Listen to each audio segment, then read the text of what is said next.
ಎಲ್ರಿಗೂ ನಮಸ್ಕಾರ.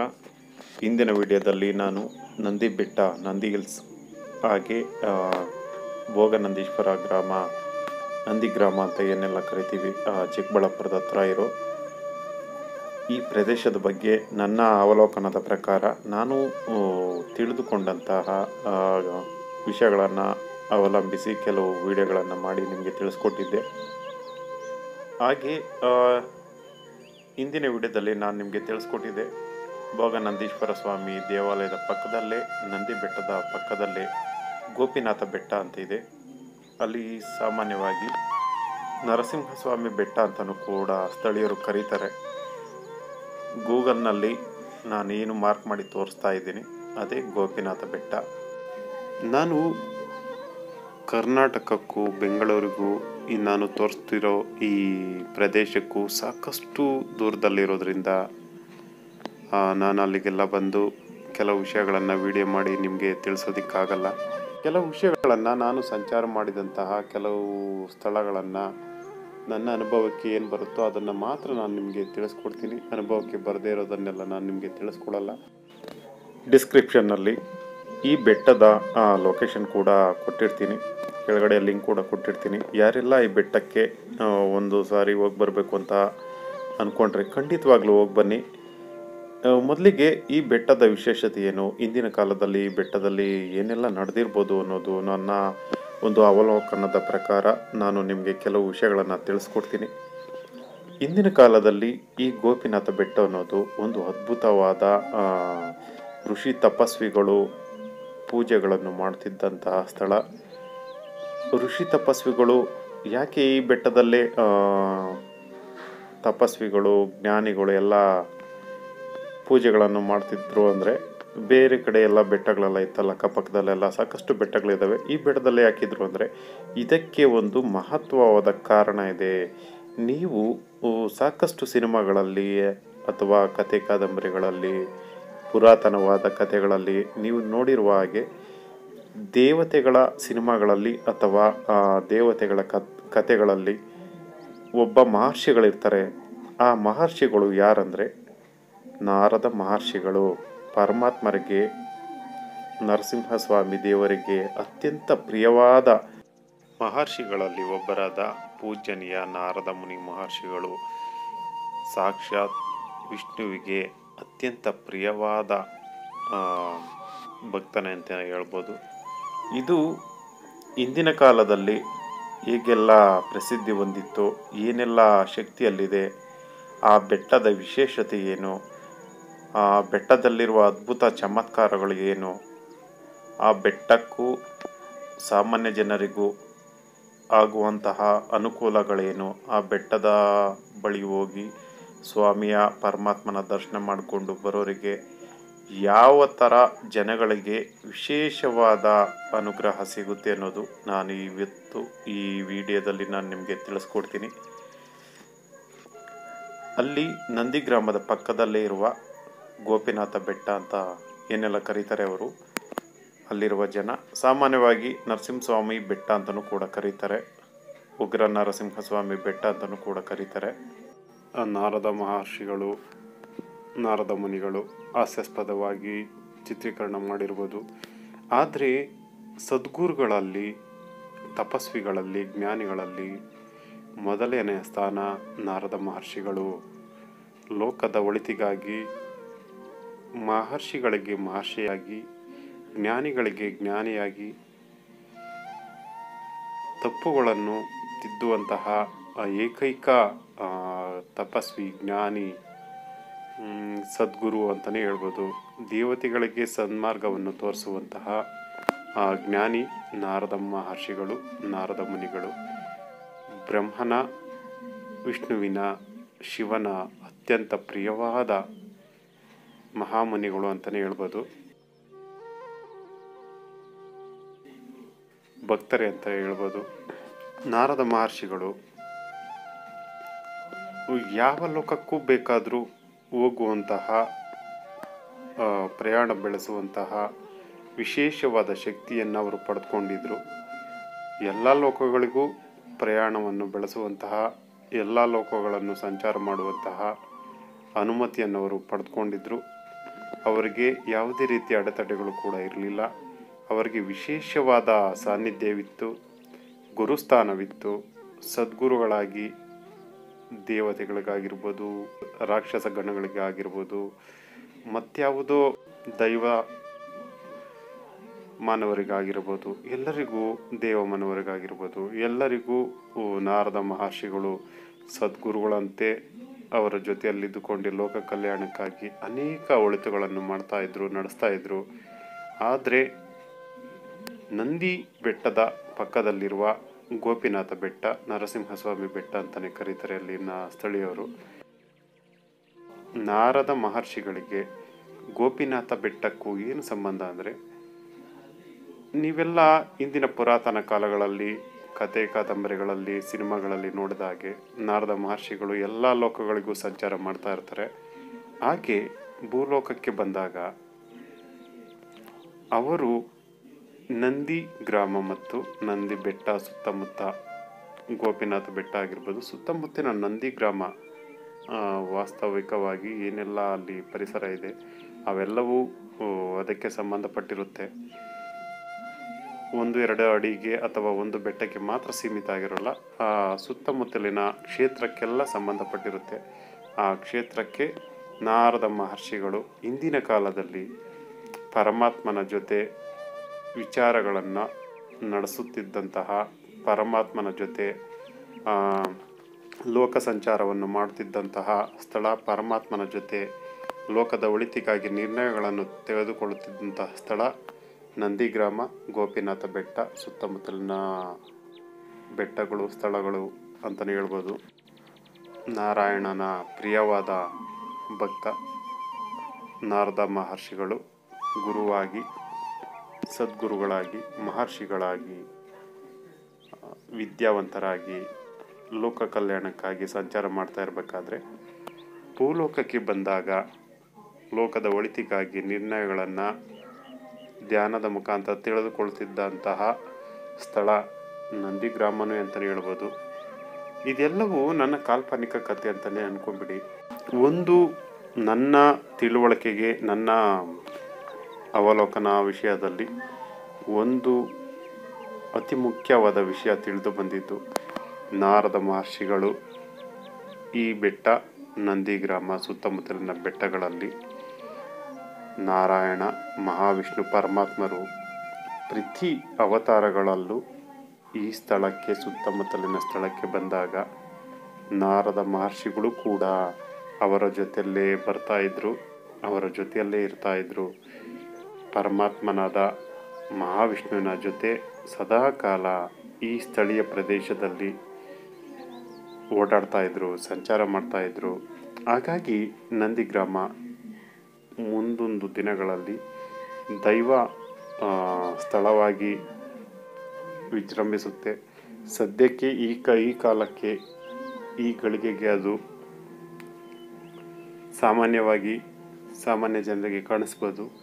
ಆದರೆ ದೈವತ್ವವನ್ನು ಅರಿತವರಿಗೆ, ಪರಮಾತ್ಮನ ಕೃಪೆ ಇರೋರಿಗೆ ಈ ಸ್ಥಳ ಬೇರೆ ರೀತಿಯಾಗಿ ಕಾಣಿಸುತ್ತೆ. ನೀವೆಲ್ಲ ಈ ಸ್ಥಳಗಳಿಗೆ ಹೋಗಿ ಬಂದಾಗ ಸಾಮಾನ್ಯವಾಗಿ ದೇವಾಲಯಗಳನ್ನು ನೋಡ್ಬೋದು, ಜನಗಳನ್ನು ನೋಡ್ಬೋದು, ಅಂಗಡಿಗಳನ್ನು ನೋಡ್ಬೋದು, ಸಮಾಜ ಹೇಗಿದೆ ಅನ್ನೋದನ್ನು ನೋಡ್ಬೋದು, ಬೆಟ್ಟಗಳಿಗೆ ಹೋಗ್ಬೋದು, ಪ್ರವಾಸ ಮಾಡ್ಬೋದು, ಪೂಜೆ ಮಾಡಿಸ್ಕೊಂಡು ಮನೆಗೆ ಆರಾಮಾಗಿ ಬರ್ಬೋದು. ಆದರೆ ದೈವತ್ವವನ್ನು, ಪರಮಾತ್ಮನ ಕೃಪೆಯನ್ನು, ಮೂಲ ಪರಮಾತ್ಮನ ಆಶೀರ್ವಾದವನ್ನು ಯಾರೆಲ್ಲ ಪಡೆದುಕೊಂಡಿರ್ತಾರೆ ಅವರಿಗೆ ಇಂತಹ ಸ್ಥಳಗಳು, ಇಂದಿನ ಘಟನೆಗಳು ಎಲ್ಲವೂ ಅವರಿಗೆ ತಿಳಿದಿರುತ್ತೆ, ಅವರ ಅನುಭವಕ್ಕೆ ಬರ್ತಾ ಇರುತ್ತೆ. ಹೇಗೆಲ್ಲ ಬರುತ್ತೆ ಅಂದರೆ, ನಿಮಗೆ ಸಾಮಾನ್ಯವಾಗಿ ನಿನ್ನೆ ನಡೆದ ಘಟನೆಗಳು ನಿಮ್ಗೆ ಹೇಗೆ ನೆನಪಲ್ಲಿರುತ್ತೋ ಹಾಗೆ ಪರಮಾತ್ಮನ ಘಟನೆಗಳು ಅವರಿಗೆ ನೆನಪಲ್ಲಿರುತ್ತೆ. ಇದು ನಿಮಗೆ ಅರ್ಥವಾಗಲಿ ಅಂತ ಸಿಂಪಲ್ಲಾಗಿ ಹೇಳ್ತಾ ಇದ್ದೀನಿ ಅಷ್ಟೇ, ಸಾಮಾನ್ಯವಾಗಿ ಹೇಳ್ತಾ ಇದ್ದೀನಿ. ಆದರೆ ಪ್ರತಿ ಜನ್ಮದಲ್ಲೂ ಪರಮಾತ್ಮನ ಶ್ರೀಮನ್ನಾರಾಯಣನ, ಮಹಾವಿಷ್ಣುವಿನ, ಪರಮಾತ್ಮನ ಪ್ರತಿ ಅವತಾರಗಳಲ್ಲೂ, ರಾಮನ ಅವತಾರ ಆಗಿರ್ಬೋದು, ಕೃಷ್ಣನ ಅವತಾರ ಆಗಿರ್ಬೋದು, ನರಸಿಂಹನ ಅವತಾರ ಆಗಿರ್ಬೋದು, ಗಳಲ್ಲೂ ಬಂದು ಪರಮಾತ್ಮನು ನೆಲೆಸಿ ಅಭಯಸ್ಥವನ್ನು ಕೊಟ್ಟು ಈ ಭೂಲೋಕಕ್ಕೆ ಒಳ್ಳೆಯದಾಗಲಿ ಅಂತ ನೆಲೆಯೂರಿದಂತಹ ಸ್ಥಳವೇ ಗೋಪಿನಾಥ ಬೆಟ್ಟ. ಈ ಬೆಟ್ಟದ ವಿಶೇಷತೆ ಏನು ಅಂದರೆ, ಈ ಬೆಟ್ಟದಲ್ಲಿರುವ ಪ್ರತಿಯೊಂದು ಕಲ್ಲಲ್ಲೂ, ಪ್ರತಿಯೊಂದು ಊ, ಸ್ಥಳದಲ್ಲೂ ಅನೇಕ ದೇವತೆಗಳು ವಾಸವಾಗಿದ್ದಾರೆ. ಇದು ನಾನು ತಿಳಿದುಕೊಂಡ ಅತಿ ಮುಖ್ಯವಾದ ವಿಷಯಗಳಲ್ಲಿ ಒಂದು. ಗೋಪಿನಾಥ ಬೆಟ್ಟದಲ್ಲಿ ಪ್ರತಿಯೊಂದು ಕಲ್ಲು ಬಂಡೆಯಲ್ಲೂ ದೇವತೆಗಳು ನೆಲೆಸಿದ್ದಾರೆ. ನಾವೆಲ್ಲ ಅಲ್ಲಿಗೆ ಪ್ರವಾಸ ಕೈಗೊಂಡ್ರೆ ನಿಮಗೆಲ್ಲ ಬಂಡೆಗಳು, ಮರಗಳು, ಗಿಡಗಳು ಅಂತ ಕಾಣಿಸ್ಬೋದು. ಆದರೆ ಪ್ರತಿಯೊಂದು ಕಲ್ಲು ಬಂಡೆಗಳಲ್ಲೂ ದೇವತೆಗಳು, ಅನೇಕ ದೇವತೆಗಳು ನೆಲೆಸಿದ್ದಾರೆ. ಪರಮಾತ್ಮನ ನರಸಿಂಹಸ್ವಾಮಿಯ ಹತ್ತಿರದಲ್ಲಿ ಸಾಕಷ್ಟು ದೇವತೆಗಳು ನೆಲೆಸಿದ್ದಾರೆ. ನಿಮಗೆಲ್ಲ ಸಾಮಾನ್ಯವಾಗಿ ಕಲ್ಲು ಬಂಡೆಗಳಂತಲೇ ಅದು ಕಾಣಿಸ್ಬೋದು. ಆದರೆ ದೈವತ್ವವನ್ನು, ಪರಮಾತ್ಮನ ಕೃಪೆಯನ್ನು ಯಾರೆಲ್ಲ ಪಡೆದುಕೊಂಡಿರ್ತಾರೆ ಅವರಿಗೆ ಈ ವಿಷಯಗಳು ಖಂಡಿತವಾಗ್ಲೂ ಗೊತ್ತಿರುತ್ತೆ. ಅತಿ ಮುಖ್ಯವಾದ ವಿಷಯಗಳಲ್ಲಿ ಗೋಪಿನಾಥ ಬೆಟ್ಟದಲ್ಲಿ ಪರಮಾತ್ಮನಾದ ವಿಷ್ಣುವಿನ ಹಲವು ಅವತಾರಗಳಲ್ಲಿ, ರಾಮನ ಅವತಾರ ಆಗಿರ್ಬೋದು, ಉಗ್ರ ನರಸಿಂಹನ ಅವತಾರ ಆಗಿರ್ಬೋದು, ಶ್ರೀಕೃಷ್ಣನ ಅವತಾರ ಆಗಿರ್ಬೋದು, ಇನ್ನೂ ಹಲವು ಅವತಾರಗಳಾಗಿರ್ಬೋದು, ಈ ಬೆಟ್ಟದಲ್ಲಿ ಪರಮಾತ್ಮರು ಎಲ್ಲ ಅವತಾರಗಳಲ್ಲೂ ಬಂದು ನೆಲೆಸಿದಂತಹ ಸ್ಥಳ ಇದು. ಯಾರೆಲ್ಲ ಪರಮಾತ್ಮನ ಕೃಪೆಗೆ ಭಾಗಿಯಾಗಿರ್ತಾರೆ, ಪರಮಾತ್ಮ ಕೃಪಾಕರವಂತನಾಗಿರ್ತಾನೆ, ಅವರಿಗೆ ಮಾತ್ರ ಇಂತಹ ವಿಷಯಗಳು ತಿಳಿದಿರುತ್ತೆ. ಈ ವಿಷಯ ಏನಾದರೂ ನಿಮಗೆ ಅಲ್ಪ ಸ್ವಲ್ಪ ಯಾವುದಾದ್ರೂ ದೇವತೆಗಳ ಮುಖಾಂತರ ಇದೆಲ್ಲ ಸತ್ಯವೇ ಅಂತ ತಿಳ್ಕೊಬೇಕಾದ್ರೆ, ನೀವು ಯಾವುದಾದ್ರೂ ಉತ್ಸವ ಮೂರ್ತಿ ಅಥವಾ ನಿಖರವಾಗಿ ಭವಿಷ್ಯವನ್ನು ಹೇಳುವ ಅಥವಾ ನಿಖರವಾಗಿ ವಾಸ್ತವವನ್ನು ತಿಳಿಯಪಡಿಸುವ ಅಂತಹ ಜ್ಞಾನಿಗಳ ಹತ್ರ ಆಗಿರ್ಬೋದು, ಶಾಸ್ತ್ರ ಹೇಳೋರವರ ಹತ್ರ ಆಗಿರ್ಬೋದು, ಎಲ್ಲಾದರೂ ಪರವಾಗಿಲ್ಲ, ನೀವು ಈ ವಿಷಯವನ್ನು ಬೇಕಾದ್ರೆ ಹೋಗಿ ಕೇಳಿ. ಇದು ಸತ್ಯ. ರಾಮನ ಅವತಾರ ಆಗಿರ್ಬೋದು, ಉಗ್ರ ನರಸಿಂಹನ ಸ್ವಾಮಿ ಅವತಾರ ಆಗಿರ್ಬೋದು, ಕೃಷ್ಣನ ಅವತಾರ ಆಗಿರ್ಬೋದು, ವಿಷ್ಣುವಿನ ನಾನಾ ಅವತಾರಗಳಲ್ಲಾಗಿರ್ಬೋದು, ಎಲ್ಲ ಅವತಾರಗಳಲ್ಲೂ ಈ ಬೆಟ್ಟದಲ್ಲಿ ನಾರದ ಮಹಾ ಋಷಿಗಳ ಜೊತೆ ಬಂದು ನೆಲೆಸಿದಂತಹ ಸ್ಥಳ. ಮುಖ್ಯವಾಗಿ ಯಾರೆಲ್ಲ ಈ ಬೆಟ್ಟಕ್ಕೆ ಹೋಗಿ ದರ್ಶನ ಪಡ್ಕೊಂಡು ಅಲ್ಲಿ ಪರಮಾತ್ಮನ ಕೃಪೆಗೆ ಪಾತ್ರರಾಗಬೇಕು ಅಂದರೆ, ಯಾರೆಲ್ಲ ಗೃಹಿಣಿಯರು ಅಥವಾ ಯಾರೆಲ್ಲ ಗರ್ಭಿಣಿಯರಾಗಿರ್ತಾರೆ, ಮಹಿಳೆಯರು ಗರ್ಭವತಿಯಾಗಿರ್ತಾರೆ, ಅಥವಾ ಅವರು ಈ ಬೆಟ್ಟಕ್ಕೆ ಹೋಗಿ ದೇವರ ನಾಮಸ್ಮರಣೆಯಲ್ಲಾಗಿರ್ಬೋದು, ಭಜನೆಗಳಲ್ಲಾಗಿರ್ಬೋದು ಪಾಲ್ಗೊಂಡಾಗ, ಆ ದಿನ ಅಲ್ಲಿ ಮಗು ತನ್ನ ಗರ್ಭದಲ್ಲಿದ್ದಾಗ ಈ ಬೆಟ್ಟಕ್ಕೆ ನೀವು ಭೇಟಿ ಕೊಟ್ಟಿದ್ದೇ ಆಗಿದ್ದಲ್ಲಿ ಖಂಡಿತವಾಗಲೂ ಉಗ್ರ ನರಸಿಂಹನ ಸ್ವಾಮಿ ಕೃಪೆ ಆ ಮಗುವಿನ ಮೇಲೆ ಬೀಳೋದು ಸತ್ಯ. ಆದರೆ ನೀವು ಭಗವಂತನ ಹತ್ತಿರಕ್ಕೆ ಎಷ್ಟು ಹತ್ತಿರಕ್ಕೆ ಹೋಗ್ತಿರೋ ಹಾಗೆ ಭಗವಂತ ನಿಮ್ಮ ಬಳಿ ಬರ್ತಾ ಇರ್ತಾನೆ. ಇದರಲ್ಲಿ ನಿಷ್ಕಲ್ಮಶವಾದ ಭಕ್ತಿ ಇರಬೇಕು, ನಿಷ್ಕಲ್ಮಶವಾದ ಭಾವನೆ ಇರಬೇಕು, ನಿಷ್ಕಲ್ಮಶವಾದ ನೋಟ ಇರಬೇಕು. ಅವರಿಗೆ ಅತಿ ಪ್ರಿಯವಾದ ಸದ್ಗುಣಗಳನ್ನು ಆ ಮಗು ಖಂಡಿತವಾಗಲು ಭಗವಂತನ ನೋಟ, ಕೃಪೆ ಏನಾದರೂ ಆ ಮಗುವಿನ ಮೇಲೆ ಬಿದ್ದಾಗ ಸಕಲ ಸದ್ಗುಣವುಳ್ಳ ಪ್ರಹ್ಲಾದರಂತಹ ಭಕ್ತಿಭಾವದಿಂದ ಇರುವಂತಹ ಮಗು ಜನನ ಆದರೂ ಆಗ್ಬೋದು. ಅಂತಹ ಗುಣಗಳನ್ನು, ದೈವಶಕ್ತಿಗಳನ್ನು, ಸಾತ್ವಿಕ ಗುಣಗಳನ್ನು ಒಳಗೊಂಡಂತಹ ಪ್ರಹ್ಲಾದರಂತಹ ದೈವಾಂಶ ಗುಣಗಳು ಉಳ್ಳ ಮಗು ಕೂಡ ಜನಿಸ್ಬೋದು ಅಂತಲೇ ಹೇಳ್ಬೋದು. ಇನ್ನು ಮುಖ್ಯವಾಗಿ ಯಾರೆಲ್ಲ ಅಲ್ಲಿ ಪರಮಾತ್ಮನ ನಾಮಸ್ಮರಣೆಯನ್ನು ಜಪಿಸುತ್ತಾ ಭಜನೆಗಳಲ್ಲಿ ಪಾಲ್ಗೊಂಡಾಗ ಖಂಡಿತವಾಗ್ಲೂ ಆ ಪರಮಾತ್ಮನಿಗೆ ಪ್ರಿಯವಾದರೆ ಪರಮಾತ್ಮನು ಕೃಪಾಕರವಂತನಾಗೋದು ಖಂಡಿತ. ಹಾಗೆ ಯಾರೆಲ್ಲ ಅತಿ ಹೆಚ್ಚಾಗಿ ಈಗಿನ ಕಾಲಕ್ಕೆ ತಿಳಿಯಪಡಿಸ್ಬೇಕಂದ್ರೆ ಅನೇಕ ವಿಚಾರಗಳು ಇರ್ಬೋದು, ಆದರೆ ಹೆಚ್ಚಾಗಿ ಯಾರೆಲ್ಲ ಕಂಪ್ಯೂಟರ್ಗಳ ಮುಂದೆ ಅತಿ ಹೆಚ್ಚಾಗಿ ಕೆಲಸ ಮಾಡ್ತಾ ಇರ್ತೀರ, ಯಾರೆಲ್ಲ ವಿದ್ಯುತ್ ಶಕ್ತಿಯನ್ನು ಅಂದರೆ ಕರೆಂಟನ್ನು ಬಳಸ್ಕೊಂಡು ಯಂತ್ರಗಳ ಮುಂದೆ ನೀವು ಹೆಚ್ಚಾಗಿ ಕೆಲಸ ಮಾಡ್ತಾ ಇರ್ತೀರ, ಅಂಥವರು ಈ ಬೆಟ್ಟಕ್ಕೆ ಈ ಪರಮಾತ್ಮನು ನೆಲೆಸಿದಂತಹ ದೇವಾಲಯಕ್ಕೆ ಭೇಟಿ ನೀಡಿ ಭಜನೆಗಳಲ್ಲಿ ಪಾಲ್ಗೊಂಡು ನಾಮಸ್ಮರಣೆಯನ್ನು ಮಾಡ್ತಾ ಅಲ್ಲಿ ಭಗವಂತನ ಜೊತೆ ಭಕ್ತಿಗೆ ಲೀನವಾದಾಗ ಖಂಡಿತವಾಗ್ಲೂ ಭಗವಂತನಿಗೆ ನೀವು ಪ್ರಿಯವಾಗೋದು ಖಂಡಿತ. ಯಾಕಪ್ಪ ಇಂತಹ ಜನಗಳಲ್ಲಿ ಹೆಚ್ಚಾಗಿ ಭೇಟಿ ನೀಡಬೇಕು ಅಂತ ಹೇಳ್ತಾ ಇದ್ದೀನಿ ಅಂದರೆ, ಇಲ್ಲಿ ಜ್ಞಾನಿಗಳಿಗೆ ಕರೆಂಟು ಅಥವಾ ವಿದ್ಯುತ್ ಶಕ್ತಿ ಏನಿದೆ ಇದು ಮೂಲ ಯಾವ ಶಕ್ತಿಯಿಂದ ಅನ್ನೋದು ಅವ್ರಿಗೆ ತಿಳಿದಿರುತ್ತೆ. ಕೃಪಾಕರವಂತರ ಅದರವರೆಗೆ ಸದ್ಗುರುಗಳಿಗೆ, ಮಹಾನ್ ವ್ಯಕ್ತಿಗಳಿಗೆ ಅದರ ಹಿಂದಿನ ಅನೇಕ ವಿಷಯಗಳು ಚರ್ಚೆಗಳಾಗುವಂತಹ ವಿಷಯಗಳಿರೋದರಿಂದ ಮೊದಲೇ ನಾನು ತಿಳಿಸ್ಕೊಡ್ತಾ ಇದ್ದೀನಿ.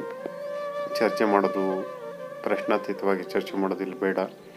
ಹೆಚ್ಚಾಗಿ ಯಾರೆಲ್ಲ ನೀವು ಉದ್ಯೋಗವನ್ನು ಮಾಡ್ತಾ ಇರ್ತೀರ, ಕೆಲಸಗಳನ್ನು ಮಾಡ್ತಾ ಇರ್ತೀರ, ಕಂಪ್ಯೂಟರ್ಗಳ ಮುಂದೆ ಯಾರೆಲ್ಲ ಅತಿ ಹೆಚ್ಚಾಗಿ ಕೆಲಸ ಮಾಡ್ತಾ ಇರ್ತೀರ, ಆಫೀಸ್ಗಳಲ್ಲಾಗಿರ್ಬೋದು, ಕಚೇರಿಗಳಲ್ಲಾಗಿರ್ಬೋದು, ಹಾಗೆ ಮಿಷಿನರಿ ಮುಂದೆ ಕುಳಿತು ಯಾರೆಲ್ಲ ಕೆಲಸಗಳನ್ನು ಮಾಡ್ತಾ ಇರ್ತೀರ, ಹೆಚ್ಚಾಗಿ ಮಹಿಳೆಯರು ಮಕ್ಕಳನ್ನು ಕರೆದುಕೊಂಡು ಗರ್ಭವತಿಯಾಗಿದ್ದರೂ ಪರವಾಗಿಲ್ಲ, ಮಕ್ಕಳಾಗಿದ್ದರೂ ಪರವಾಗಿಲ್ಲ, ಚಿಕ್ಕ ಪುಟ್ಟ ಮಕ್ಕಳಿದ್ರೂ ಪರವಾಗಿಲ್ಲ, ಅಂತಹ ಮಕ್ಕಳನ್ನು ತಂದು ಈ ಬೆಟ್ಟದಲ್ಲಿರುವ ಉಗ್ರ ನರಸಿಂಹ ಸ್ವಾಮಿಗೆ ಭಕ್ತಿಯಿಂದ ನಮಿಸಿ ಭಗವಂತನ ಮುಂದೆ ಕುಳಿತು ಭಗವಂತನ ನಾಮಸ್ಮರಣೆಯನ್ನು ಮಾಡಿದರೆ ಖಂಡಿತವಾಗಲೂ ಅಲ್ಲಿರುವ ವಿಷ್ಣುವಿನ ಅವತಾರವಾದ ಉಗ್ರ ನರಸಿಂಹ ಸ್ವಾಮಿಗೆ ಅತಿ ಹೆಚ್ಚು ಪ್ರಿಯವಾಗ್ತಾರೆ ಆ ಮಕ್ಕಳು. ಹಾಗೆ ಅವರಲ್ಲಿರುವ ಹಲವು ದೋಷಗಳು ಕೂಡ ನಿವಾರಣೆ ಆಗುತ್ತೆ ಅಂತಲೇ ಹೇಳ್ಬೋದು.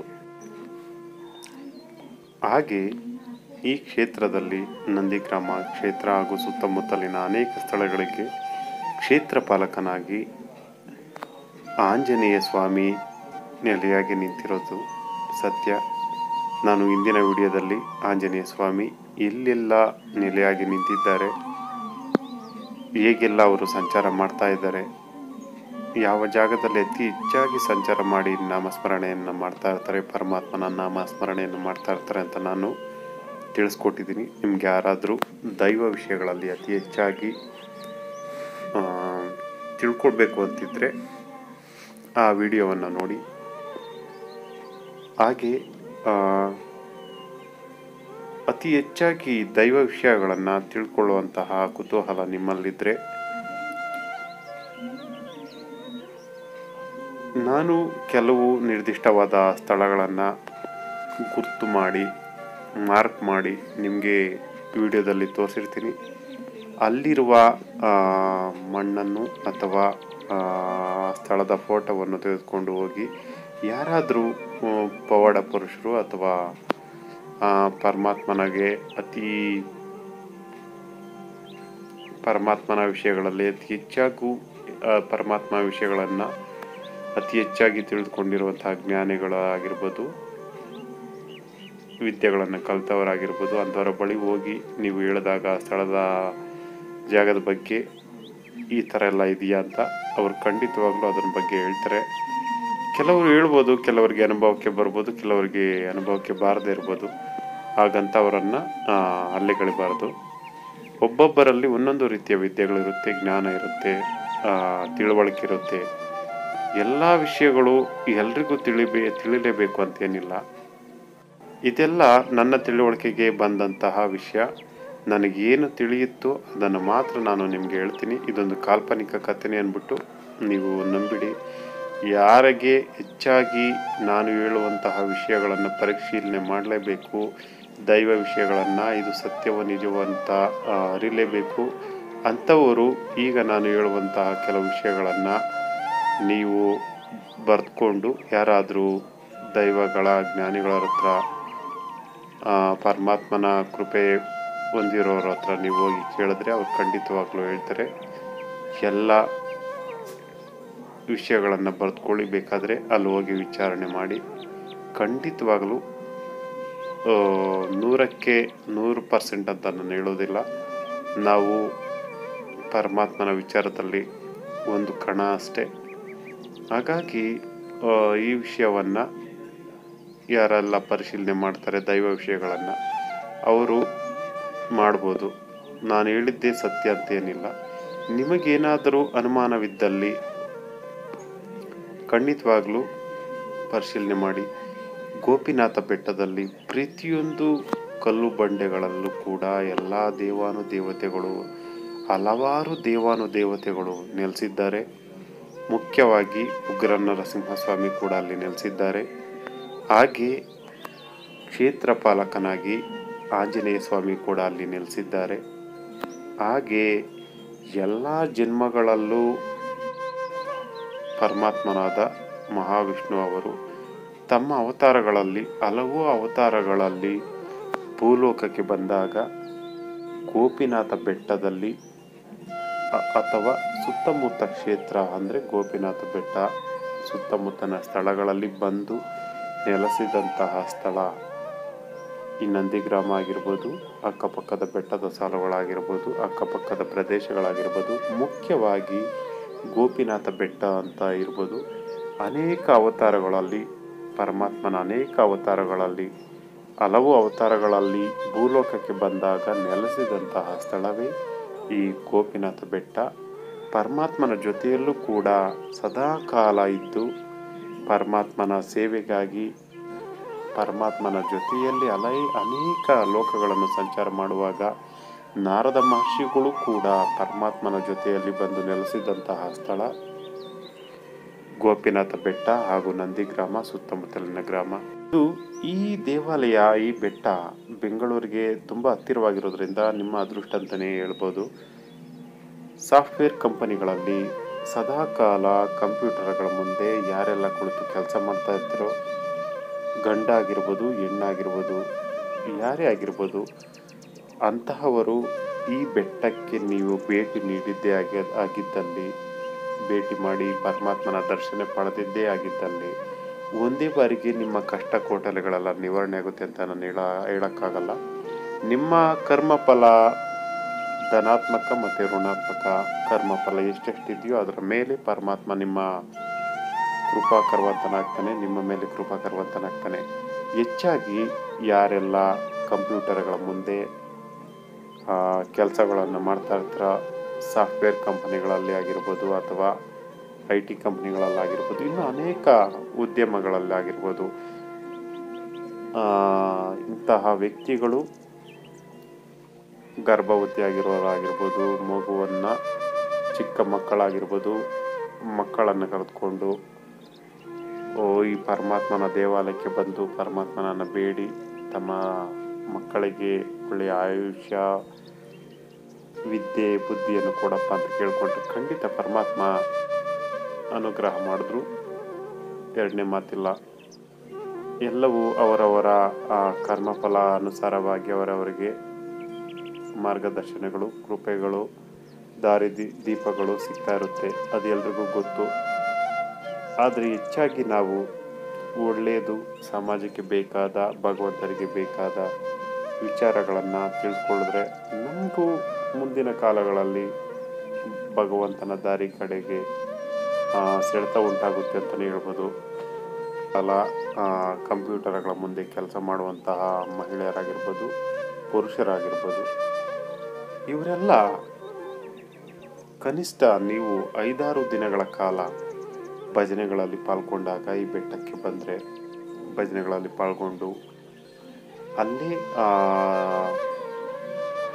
1-2-3 ದಿನಗಳ ಕಾಲ ವಾಸ್ತವವನ್ನು ಹೂಡಿದ್ದೇ ಆಗಿರ್ಬೋದು, ಅಥವಾ ತಿಂಗಳಿಗೊಮ್ಮೆ ಆದರೆ ಒಳ್ಳೆಯದು. ತಿಂಗಳಿಗೋ 2-3 ತಿಂಗಳಿಗೋ ಒಮ್ಮೆ ಒಂದು ಸಲ ಆದರೂ ಈ ಬೆಟ್ಟಕ್ಕೆ ಭೇಟಿ ನೀಡಿ ಪರಮಾತ್ಮನ ಭಜನೆಯಲ್ಲಿ ಪಾಲ್ಗೊಂಡು ಪರಮಾತ್ಮನ ನಾಮ ಸ್ಮರಣೆಯಲ್ಲಿ ಪಾಲ್ಗೊಂಡಾಗ ಖಂಡಿತವಾಗ್ಲೂ ನಿಮಗೆ ಒಳ್ಳೆಯದಾಗುತ್ತೆ. ಏನಪ್ಪ ಇದು ಸದಾಕಾಲ ಕಂಪ್ಯೂಟರ್ ಮುಂದೆ ಕುಳಿತಿರೋರು, ಸಾಫ್ಟ್ವೇರ್ಗಳಲ್ಲಿ ಕೆಲಸ ಮಾಡೋರು, ಕಂಪನಿಗಳಲ್ಲಿ ಕೆಲಸ ಮಾಡೋರೇ ಈ ಬೆಟ್ಟಕ್ಕೆ ಹೋಗು ಅಂತ ಹೇಳ್ತಾ ಇದ್ದೀನಿ ಅಂದರೆ ಇದರಿಂದ ಅನೇಕ ವಿಷಯಗಳಿದ್ದಾವೆ. ಆದರೆ ಈ ಎಲ್ಲವನ್ನು ವಿವರವಾಗಿ ನಾನು ತಿಳಿಸೋದಕ್ಕೆ ಆಗಲ್ಲ. ಕೆಲವು ದೈವ ವಿಷಯಗಳನ್ನು ಬಹಿರಂಗವಾಗಿ ಚರ್ಚೆ ಮಾಡೋಕ್ಕೆ ಸಾಧ್ಯವಿಲ್ಲ, ಹಾಗಾಗಿ ಕ್ಷಮೆ ಇರಲಿ.